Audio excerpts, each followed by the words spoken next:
Hey YouTube, welcome to another Valkyrie Connect video. My name is Hakeo, and in this video we'll be going over the mechanics, team building, gear choices of the Connect battle Hraesvelgr. Hraesvelgr specific tokens allows you to purchase the item Sky Fusel, which deals light magic attack damage to the furthest enemy while applying a skill gauge down. The skill gauge down, if slotted correctly in about slots 3 or 4, you can delay the ability of either the Hraesvelgr, Momoji, or whatever furthest unit they have currently. As you progress through the difficulties of Hraesvelgr, you'll notice that he's accompanied by 1 or 2 sets of crystals. Both of these sets are identical, being that they're both light, as well as range types, with the weakest element being dark. The first set of crystal grants themselves a physical barrier, while granting Hraesvelgr a physical barrier as well. The difference is that the crystals will shield against 50% of the incoming attack, while Hraesvelgr's barrier will reduce the incoming attack by 100%. The barrier will disappear once you have hit the barrier at least 7 times. Keep in mind that you can bypass this by using magic attack damage instead of physical damage. The second set of crystals deals physical light damage while applying silence to the front hero of the Hraesvelgr race. Keep in mind that the silence lasts for 3 turns.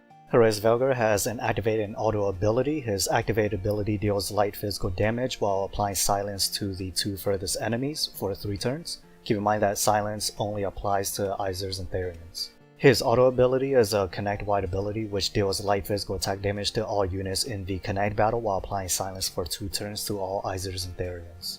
Next up, we'll be going over some example gear items that you can use in the Connect battle. From the top to bottom, we have our AoE items, single target items, as well as the accessory and armor pieces that you can use to sustain damage.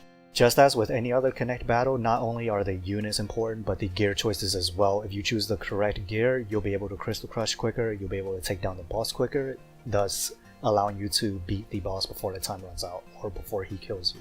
The items that you see in the list are pretty self-explanatory. They're used because of their elemental advantage over Hraesvelgr or the crystals themselves. In terms of the armor sustainability, we have Slayer Ring, which deals bonus damage to Hraesvelgr due to him to being a beast. You have Winged Helmet and Straw Hat, which will allow your units to heal over time. Keep in mind that you can use these in place of a healer, but it's a bit more risky. If you're not prepared for it, you may end up dying instead. Next up, we'll be covering our units that you can use on your team. We'll start with our tanks, move on to our healers, and then move on to the DPS. First up, we have Niji and Dress Saber. It's pretty unconventional to see Dress Saber as a tank, but her ability to deal bonus damage towards airborne enemies while having a pretty good resistance allows her to be a very good tank, as well as DPSing at the same time. Niji, on the other hand, is the same thing. She has moderate light resistance and can deal moderate damage to Hraesvelgr. Next up, we have our healers. We have Baldur and Erd. It's pretty self-explanatory why they're here. They're one of the only dedicated healers in the game, along with Spooky Idun. We have Baldur, who does a one-time heal for 30% of the unit's max HP, while Erd has a healing over time over 3 turns while applying a physical defense and magical defense buff to your team. One thing that you want to keep in mind is that Baldur and Erd can be silenced, so you want to be careful when trying to activate your skill. Baldur will have a harder time due to him having a longer animation in his healing, while Erd has a quicker one where it's almost instant. Next up, we have our DPS. We have Ayame, Liesha, Ymir, and Alvis. All of these units either deal dark damage or physical damage. The issue with physical damage is that you have to bypass the barrier put up by his crystals. Liesha is on this list because of her ability to multi-hit and take down the barrier as quick as possible. Doing so will help not only your team, but also the other 2 teams in the Connect battle take down Hraesvelgr even quicker.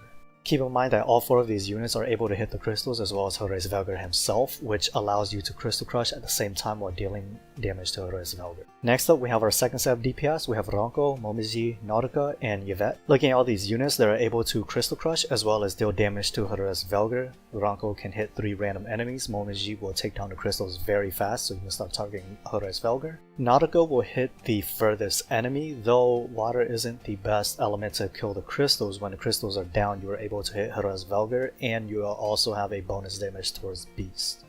Yvette will generally hit the crystals first since they have the lowest dark resist, allowing you to take them out as soon as possible. Keep in mind that these are all just example of items and units that you can use in the Connect. He's a really simple Connect if you choose the right units, which most players have available to them. As the ones listed, I'm sure that a lot of players have them either promoted geared or orbed out. Keep in mind that when Hraesvelgr silences your units, they will not be able to use their ability, but that doesn't mean that they won't be able to use their items. Having Izers and Therians on your team isn't too bad if you can make up for it with the items that they have equipped to them. Keep in mind, if you have physical attackers on your team, you want to be able to have multi-hit weapons or multi-hit units or a combination of both to take down his barrier as soon as possible. And don't forget to have units with enough light resistance to sustain his incoming damage. If you want to run a no tank build, you want to have the front units have at least moderate light resistance. And with that, if you aren't already involved in the Valkyrie Connect community, I'll provide a link to the Discord and Reddit below. If you like this video, please like the video. If you like this type of content, please subscribe. If you want to see what I've been up to in the game or see how the Japanese client side has been doing, follow me on Twitter. I'll provide that in the description below as well. And until next time guys, take care.